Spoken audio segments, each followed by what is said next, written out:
India ரஷ்யாவிடமிருந்து எண்ணெய் வாங்கி வரதால 25 விழுக்காடு வரி பிளஸ் அபராதத்தை இந்தியா மீது விதிச்சிருக்காரு அமெரிக்க அதிபர் ட்ரம்ப். ரஷ்யாவிடமிருந்து இந்தியா மட்டுமல்ல, சீனா, பிரேசில் ஆகிய நாடுகளும் எண்ணெயை வாங்கி வருது.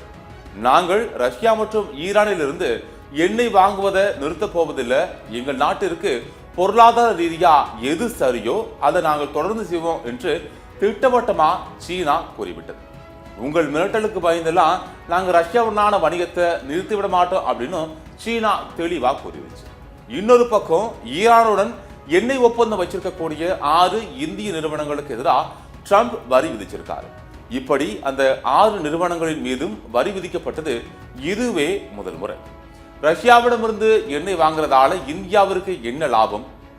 இந்திய பொருளாதாரத்தை பொறுத்தவரை ரஷ்யா மற்றும் ஈரானிடம் இருந்து எண்ணெய் வாங்குவது நமக்கு பிளஸ் தான். இந்த நிலையில இந்தியா சீனாவை போல முடிவெடுக்குமா அல்லது அமெரிக்கா சொல்றதை கேட்குமா என்பதை பொறுத்திருந்துதான் பார்க்க வேண்டும். அமெரிக்காவின் மிரட்டலுக்கு பயந்து இந்தியா பின்வாங்கி பிற நாடுகளில் இருந்து எண்ணெய் வாங்கினா இங்கு பொதுமக்களுக்கு பெட்ரோல் மற்றும் டீசல் விலை உயரும். இந்திய அரசு பொதுவாகவே பெட்ரோல் டீசல் விலையை குறைக்காது. கிட்டத்தட்ட 520 நாட்களுக்கு மேலா நம்மளுடைய பெட்ரோல் டீசல் விலைகள பெரிய அளவுல மாற்றமே இல்லை. உலக அளவுல இந்த 500 நாட்கள்ல கச்சா எண்ணெயோட விலை $60 என இறங்கி வந்திருக்கு. $70 என்று ஏறியும் இருக்குது. ஆனா இந்தியாவில உச்ச வரம்புல பெட்ரோல் டீசல் விற்பனை நடைபெற்று கொண்டுதான் இருக்குது. நாம பெரிய அளவுல ரஷ்யாவிடமிருந்து கச்சா எண்ணெய் இறக்குமதி செஞ்சுட்டு வரோம். பிற நாடுகளை ஒப்பிடுகையில இதன் விலை குறைவு. ஈரானிடம் இருந்து வரும் கச்சா எண்ணெயின் விலையும் குறைவு. ஆனா இந்திய அரசு விலையை குறைக்கவே இல்லை. இதுல இருந்து லாபம் அடைஞ்சிட்டு தான் வருது. மேலும் கச்சா எண்ணெயை சுத்தம் செய்து வெளிநாடுகளுக்கும் ஏற்றுமதி செய்து வருது. ஆக இதிலும் லாபம் தான்.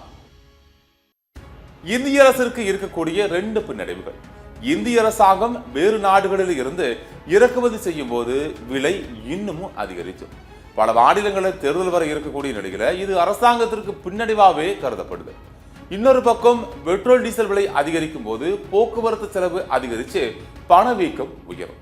ஆக ரஷ்யாவிடமிருந்து தொடர்ந்து இறக்குமதி செய்ய வேண்டுமா என்பது அரசியல் சார்ந்த முடிவு. இதை அரசாங்கம் மிகவும் யோசித்து தான் செய்ய வேண்டும். கடந்த 2022ஆம் ஆண்டு பிப்ரவரியில ரஷ்யா உக்ரைன் இடையிலான போருக்கு பின் ரஷ்யாவோட கச்சா எண்ணெயை வாங்கும் 2வது பெரிய நாடா இந்தியா உருவானது. அதைத் தொடர்ந்து ரஷ்யாவிலிருந்து இந்தியாவுக்கான கச்சா எண்ணெய் இறக்குமதியானது இந்தியாவின் மொத்த எண்ணெய் கொள்முதல் விழுக்காட்டை அதிகரித்துக் கொண்டு சென்றது. மற்ற எண்ணெய் விநியோகஸ்தர்களுடன் ஒப்பிடுகையில் விலை உச்சவரம்பு மற்றும் ஐரோப்பிய நாடுகள் ரஷ்ய எண்ணெயை தவிர்ப்பது உள்ளிட்ட காரணங்களுடன் ரஷ்ய எண்ணெய் தள்ளுபடிகளும் வழங்கப்பட்டதும் இதற்கு முதன்மையான முக்கியமான காரணம். தற்போது விளைச்சலுகை கிடைக்காதது, அமெரிக்க வரி விதிப்பு ஆகிய காரணங்களால ரஷ்யாவிடமிருந்து கச்சா எண்ணெய் கொள்முதல இந்திய பொதுத்துறை எண்ணெய் நிறுவனங்கள் நிறுத்தி இருக்குது. ரஷ்யா விளைச்சலுகையை நிறுத்திவிட்டதால அங்கிருந்து கொண்டு வரப்படும் கச்சா எண்ணெய்க்கும் வளைகுடா ஆப்பிரிக்க நாடுகளில் பெறப்படும் கச்சா எண்ணெய்க்கும் விலையில பெரிய வித்தியாசம் இல்லை.